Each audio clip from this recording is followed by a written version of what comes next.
Assalamualaikum warahmatullahi wabarakatuh. Alhamdulillah wassalatu wassalamu ala Rasulillah wa ala alihi wa sahbihi wa man walah amma ba'du. Alhamdulillah pada kesempatan kali ini kita membahas pola atau struktur kalimat bahasa Arab. Kalau kita belajar bahasa apapun di dunia ini, maka kita harus memahami pola atau struktur kalimat bahasa tersebut. Karena setiap bahasa itu memiliki pola atau struktur kalimat yang khas, sehingga biasanya satu bahasa itu berbeda dengan bahasa yang lainnya. Misalnya dalam bahasa Indonesia, ya kita mengenal ya pola kalimat bahasa Indonesia itu adalah subjek, predikat, objek ya.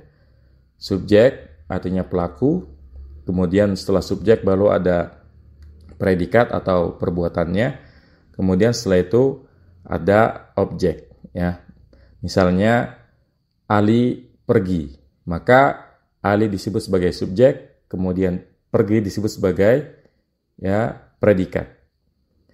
Nah, kalimat semacam ini berbeda dengan kalimat dalam bahasa Arab. Karena dalam bahasa Arab itu susunannya bukan subjek plus predikat, tapi predikat plus subjek. Jadi kita tidak mengatakan Ali pergi, tapi pergi Ali. Ya. Dari sini kita bisa mengetahui bahwasanya ada perbedaan pola atau struktur kalimat bahasa Indonesia dengan bahasa Arab.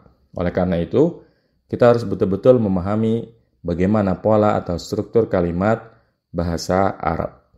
Di dalam bahasa Arab, ya kemarin kita sudah bahas bahwasanya unsur penyusun kalimat bahasa Arab ada 3. Ada fi'il, ya kata kerja, ada isim, kata benda, dan ada huruf. Ya, yaitu huruf-huruf hijaiyah yang memiliki arti baik satu huruf, 2 huruf maupun lebih dari 2 huruf. Nah, dalam bahasa Arab kalimat itu minimal tersusun dari 2 kata. Ya, jadi kalimat dalam bahasa Arab minimal tersusun dari 2 kata. Kalau kita meninjau fiil, isim, dan huruf, maka kalimat dalam bahasa Arab bisa isim ditambah isim, bisa isim ditambah fiil, bisa fiil ditambah isim. Ini ya susunan kalimat bahasa Arab. Jadi bisa isim ditambah isim ditambah fiil, atau dibalik, fiil ditambah isim. Adapun huruf, maka dia tidak bisa jadi kalimat. Ya, karena huruf dalam bahasa Arab itu hanya tambahan saja. Tidak bisa kita bikin kalimat dari isim dan huruf saja, atau fiil dan huruf saja. Ya, biasanya huruf itu memberikan keterangan tambahan. Nah, kalimat yang susunannya isim tambah isim, misalnya ya ana talibun. Ana talibun. Saya adalah seorang siswa. Di sini ana adalah dhamir ya, dan dhamir termasuk isim. Kemudian talibun ini juga isim ya. Talibun juga isim. Maka kalimat ana talibun ini termasuk ya kalimat dalam bahasa Arab.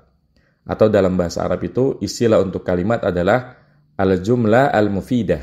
Ya, al-jumlah al-mufidah atau al-kalam. Jadi istilah kalimat dalam bahasa Arab disebut sebagai al-jumlah ya, atau lengkapnya al-jumlatul mufidah, atau nama lainnya adalah al-kalam.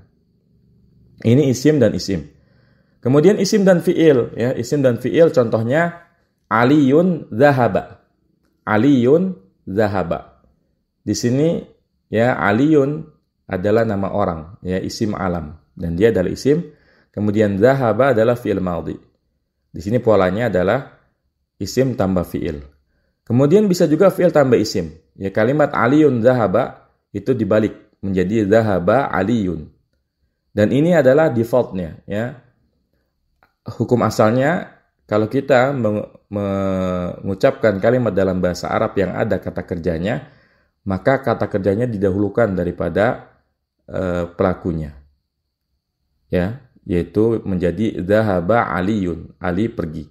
Ini hukum asalnya. Kalau kita mengatakan Aliyun dhahaba, ini boleh juga. Tapi biasanya ya ada tujuan lain.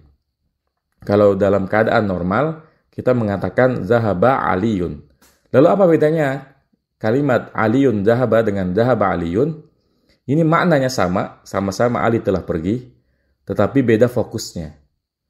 Kalau itu kalimat biasa, ya, informasi biasa, kita mengatakan zahaba Aliyun. Ini adalah informasi bahwa Ali telah pergi. Tapi kalau kita ingin menekankan pelakunya, ya kita ingin memfokuskan pembicaraan pada pelakunya tentang siapa yang pergi, maka kita kedepankan pelakunya menjadi Aliyun zahaba. Ali telah pergi. Ini untuk menekankan pelakunya. Namun dalam keadaan yang normal, ya kalau kita ingin menginformasikan secara biasa, informasi yang biasa, maka kita mengucapkan zahaba Aliyun. Ya. Jadi dalam pola kalimat bahasa Arab, ya dikenal isim tambah isim. Ya, contohnya tadi ana talibun. Contoh lain misalnya hada kitabun. Ya, hada kan isim isyarah. Kemudian juga kitabun ini isim. Kemudian yang kedua isim dan fi'il. Contohnya Aliyun zahaba atau misalnya Fatimatu zahabat. Kemudian yang ketiga fi'il ditambah isim, ya. Contohnya zahaba Aliyun atau zahabat Fatimatu, ya. Nah, jadi ini 3 pola kalimat bahasa Arab. Isim ditambah isim ditambah fi'il, dan fi'il tambah isim. Nah, dari ketiga pola yang mungkin ada dalam bahasa Arab, kita bisa membaginya menjadi 2 kelompok.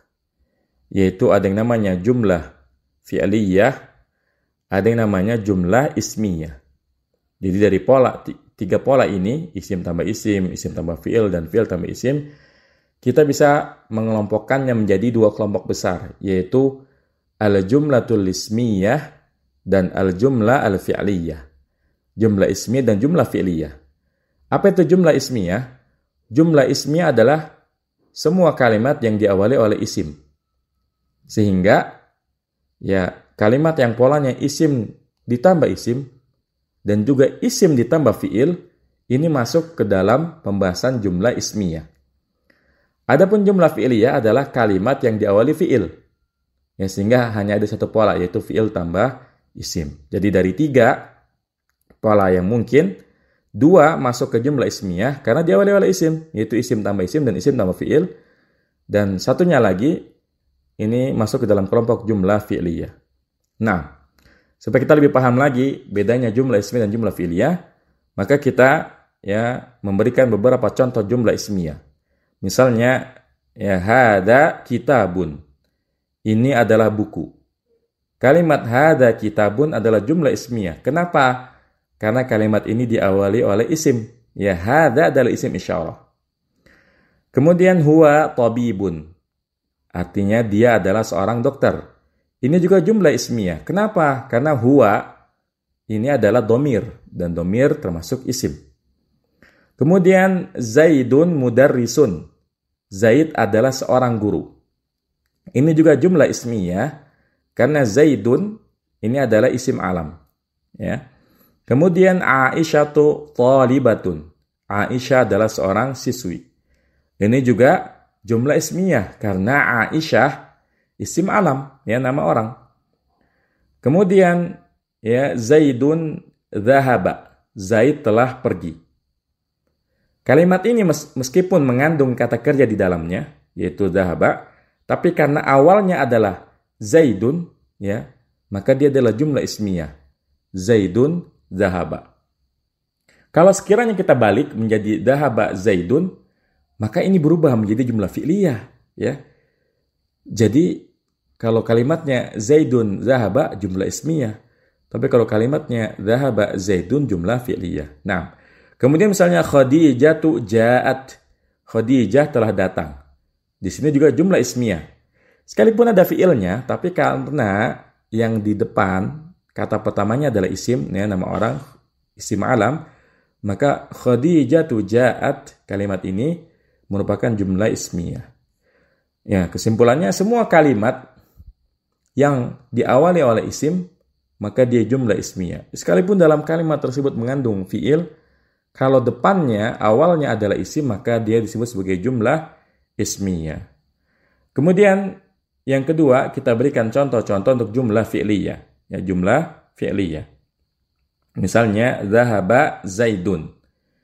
Ya, kalimat ini ya Zaid telah pergi, zahaba adalah fi'il madhi. Maka kalimat zahaba Zaidun adalah jumlah fi'liyah. Kemudian zahabat Fatimatu. Ya, Fatimah telah pergi. Karena zahabat diawali oleh fi'il madhi, zahabat, maka dia adalah jumlah fi'liyah. Begitupun misalnya contoh yadhabu Ahmadu. Ahmad sedang pergi.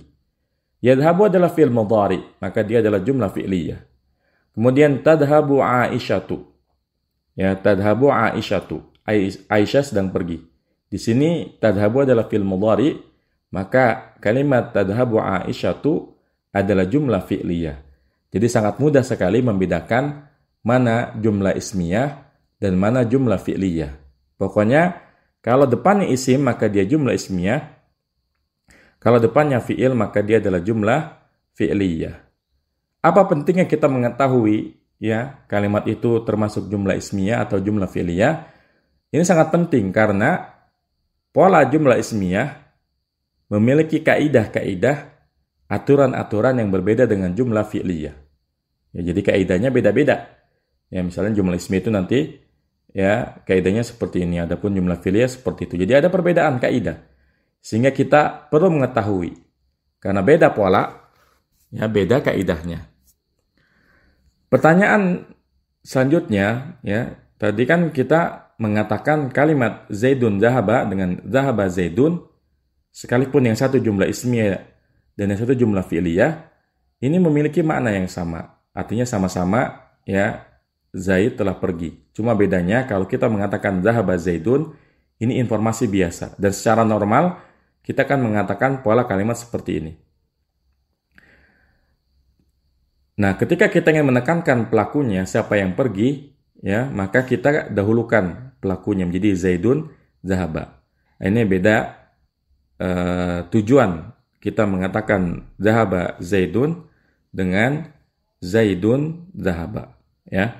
Jadi kesimpulannya, ya, kita ringkas pembahasan kali ini bahwa pola dalam bahasa Arab itu sebetulnya ada 3, yaitu isim ditambah isim seperti ana talibun, isim ditambah fi'il seperti zahaba aliyun, dan isim tambah fi'il seperti aliyun zahaba, kemudian fi'il ditambah isim seperti zahaba aliyun.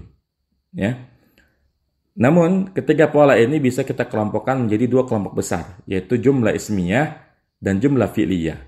Jumlah ismiyah adalah jumlah yang diawali oleh isim. Oleh karena itu, ya susunan isim ditambah isim dan juga isim tambah fi'il masuk ke dalam pola jumlah ismiyah. Adapun jumlah fi'liyah adalah kalimat yang diawali oleh fi'il. Maka yang masuk pola ini hanya satu, yaitu fi'il ditambah isim. Ya. Adapun huruf, dia hanya pelengkap saja. Huruf itu hanya pelengkap. Tidak ada pola kalimat yang susunannya hanya fi'il tambah huruf atau isim tambah huruf. Ya tidak bisa. Pokoknya kalimat dalam bahasa Arab itu ya kalau nggak isim tambah isim tambah fi'il, atau fi'il ditambah isim. Ya demikian. Semoga bermanfaat. Wassallallahu ala nabiyina Muhammadin wa ala alihi wa sahbihi wasallam. Subhanakallahumma wa bihamdika. Asyhadu an la ilaha illa anta astaghfiruka wa atubu ilaik. Assalamualaikum warahmatullahi wabarakatuh.